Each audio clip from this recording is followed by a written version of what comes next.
শোনেন, আপনি কি প্রতিদিন একই রুটিনে আটকে আছেন? ঘুম থেকে ওঠা, ফোন হাতে নেওয়া আর অন্যের সাজানো জীবন দেখে নিজের জীবন নিয়ে আফসোস করা, এটাই কি আপনার গল্প? এটাই কি সেই জীবন যেটার জন্য আপনি এতদিন বেঁচে আছেন? থামেন, একটু থামেন, ভাবেন তো আজকে থেকে 5টা বছর পরে আপনি নিজেকে কোথায় দেখতে চান? আপনার এই 16 থেকে 35 বছরের সময়টা বালির মতো হাত ফসকে হারিয়ে যাচ্ছে। আপনি হয়তো ভাবছেন সময় এখনো অনেক আছে, কিন্তু সত্যিটা হলো সময় কারোর জন্য অপেক্ষা করে না। সময় আপনার সবচেয়ে বড় বন্ধু হতে পারে, আবার সবচেয়ে বড় শত্রুও হতে পারে। সব কিছু ডিপেন্ড করে আপনি এটাকে কিভাবে ব্যবহার করছেন। আপনি কি শুধু ভিড়ের তলে হারিয়ে যেতেই জন্মেছেন, নাকি আপনি এমন কিছু করতে চান যাতে আপনার নাম সম্মানের সাথে উচ্চারিত হয়? আপনি কি চান আপনার ফ্যামিলি আপনার জন্য গর্ব অনুভব করুক, নাকি আপনি চান একদিন নিজের কাছেই নিজের ব্যর্থতার গল্প বলতে? যদি আপনি মনে করেন ভাগ্য একদিন হঠাৎ করেই সব কিছু বদলে দেবে, তাহলে আপনি ভুল পথে আছেন। শোনেন ভাই, ভাগ্য কেবল তাদেরই সহায় হয় যারা নিজের হাতে নিজের পথ তৈরি করে, যারা ঘুম ভাঙার আগেই উঠে পড়ে, যারা ক্লান্ত হলেও থামে না, যারা ব্যর্থ হলেও আবারও উঠে দাঁড়ায়। সাফল্য কেবল তাদের কাছেই আসে। ভাই, এখনই সময় জেগে ওঠার। তাই এই ভিডিওটা শেষ পর্যন্ত দেখুন, কারণ এই কয়েকটা মিনিটই হতে চলেছে আপনার জীবনের turning point. The value of time. আপনার হাতের স্মার্টফোনটা আপনাকে আসলে কি দিচ্ছে? বিনোদন নাকি অন্যের সাফল্যের গল্প? আপনি যখন ঘন্টার পর ঘন্টা স্ক্রল করেই যাচ্ছেন, তখন কি আপনি বুঝতে পারছেন আপনার জীবন থেকে সময়গুলো চুপচাপ হারিয়ে যাচ্ছে? আপনি যখন অন্যের বানানো ফালতু ভিডিও দেখে সময় নষ্ট করছেন, তখন অন্য কেউ সেই সময়টাকে পুঁজি করে নিজের স্বপ্ন গড়ে তুলছে। কেউ নতুন স্কিল শিখছে, কেউ একটা ব্যবসা দাঁড় করাচ্ছে, কেউ নিজের ভবিষ্যৎ বানাচ্ছে, আর আপনি শুধু দেখেই চলেছেন। 16 বছর এটা এমন একটা বয়স যখন আবেগ থাকে, স্বপ্ন থাকে, শক্তি থাকে, কিন্তু 35-এ গিয়ে যদি সেই আবেগ অভাবে পরিণত হয়, তখন কিন্তু আফসোস ব্যতীত আর কিছুই থাকে না। তখন মনে হয়, ইস, যদি সময়টা কাজে লাগাতাম। কিন্তু ভাই, তখন আর কিছুই করার থাকে না। 16 থেকে 35 এর মাঝের সময়টাই আপনার আসল যুদ্ধের ময়দান। আপনি কি সোশ্যাল মিডিয়ার লাইক কমেন্টেই নিজেকে সীমাবদ্ধ রাখবেন, নাকি এমন কিছু করবেন যাতে মানুষ আপনাকে খুঁজে নেয়, আপনার কাজকে সম্মান করে? মনে রাখবেন, অলসতা একটি মিষ্টি বিষ। এটা প্রথমে আপনাকে আরাম দেবে, ঠিকই আনন্দ দেবে, কিন্তু ধীরে ধীরে আপনার স্বপ্নগুলোকে মেরে ফেলবে। তাই নিজেকে প্রশ্ন করুন, আপনি কি শুধু সময় কাটাচ্ছেন, নাকি নিজের ভবিষ্যৎ গড়ছেন? Break the fair. অনেকেই বলে, আমি পারবো না, মানুষ কি বলবে? আচ্ছা, এই মানুষটাকে আপনার কঠিন সময়ে তারা কোথায় থাকে? আপনার ব্যর্থতার সময় তারা কি পাশে দাঁড়ায়? আপনার কষ্টের সময় তারা কি আপনার হাত ধরে? তাহলে কেন তাদের কথার জন্য আপনি নিজের স্বপ্নকে থামিয়ে দিচ্ছেন?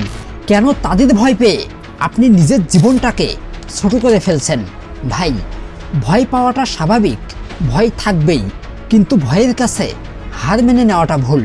আপনি হোঁচট খাবেন, আপনি ব্যর্থ হবেন, এটাই স্বাভাবিক, কিন্তু যারা পড়ে গিয়ে আবার উঠে দাঁড়ায়, যারা বারবার চেষ্টা করে, তারাই একদিন সফলতার মঞ্চে হাততালি দেয়।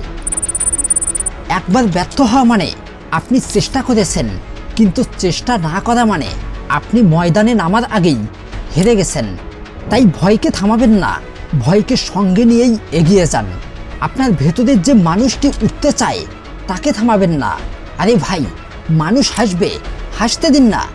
সমালোচনা করতে দিন ভাই, কারণ একদিন সেই মানুষগুলোই আপনাকে দেখে অনুপ্রাণিত হবে। নিজের উপরে বিশ্বাস রাখুন, আপনি পারবেন, যদি আপনি সত্যিই চান। Habit and discipline. দেখেন ভাই, সাফল্য কোনো ম্যাজিক নয়, এটি হঠাৎ করে একদিনে আসে না, এটা তৈরি করতে হয়। প্রতিদিনের ছোট ছোট অভ্যাস দিয়ে। আপনি প্রতিদিন কি করছেন সেটাই আপনার ভবিষ্যৎ নির্ধারণ করে। আপনি সকালে কয়টায় ওঠেন, দিনের কতটা সময় আপনি নিজের উন্নতির জন্য ব্যয় করেন? আপনি কি নতুন কিছু শিখছেন, নাকি শুধু সময়গুলো হেলায় ফেলায় নষ্ট করছেন? যদি প্রতিদিন একই কাজ করেন, তাহলে তার ফলটাও কিন্তু একই থাকবে। আপনি যদি পরিবর্তন চান, তাহলে প্রথমে নিজের অভ্যাস পরিবর্তন করতে হবে। বন্ধু, শৃঙ্খলা মানে নিজেকে কষ্ট দেওয়া নয়, শৃঙ্খলা মানে নিজের লক্ষ্যকে মূল্য দেওয়া। যখন আপনি ক্লান্ত থাকেন, তখনও কাজ করতেই হবে, এটাই হচ্ছে শৃঙ্খলা। যখন মন বলে আজকে থাক, তখন নিজেকে বলতেই হবে না, আজই করব। দেখেন ভাই, আপনার সাথে প্রতিযোগিতায় নেমেছে হাজার হাজার মানুষ, কেউ থামছে না, কেউ পিছিয়ে যাচ্ছে না। আপনি যদি এক কদম পিছিয়ে যান, তাহলে অন্য কেউ 10 কদম এগিয়ে যাবে। তাই নিজের জীবনটাকে এবার সিরিয়াসলি নিন এবং নিজের লক্ষ্যকে সম্মান করুন। The power of sacrifice. একটা কথা মনে রাখেন ভাই, জীবনে কিছু একটা অর্জন করতে হলে ছোট কিছু ত্যাগ করতেই হবে। আপনি যদি সব কিছু একসাথে রাখতে চান, তাহলে কিছুই পাবেন না।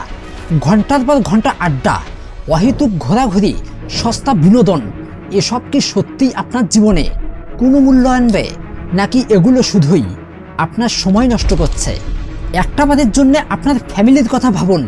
তারা শুধু আপনার জন্য কত কিছু করেছেন, তাদের চোখে কি আপনি গর্ব দেখতে চান না? বন্ধু, তাদের স্বপ্নগুলো কিন্তু আপনার কাছেই। আপনি যদি এখন সময় নষ্ট করেন, তাহলে একদিন আপনি নিজেই নিজের কাছে লজ্জিত হবেন। এই 16 থেকে 35 বছর বয়সটাই নিজেকে গড়ার সময়। এই সময়টা যদি আপনি হারিয়ে ফেলেন, তাহলে পরে আফসোস বাদে আর কিছুই করার থাকবে না।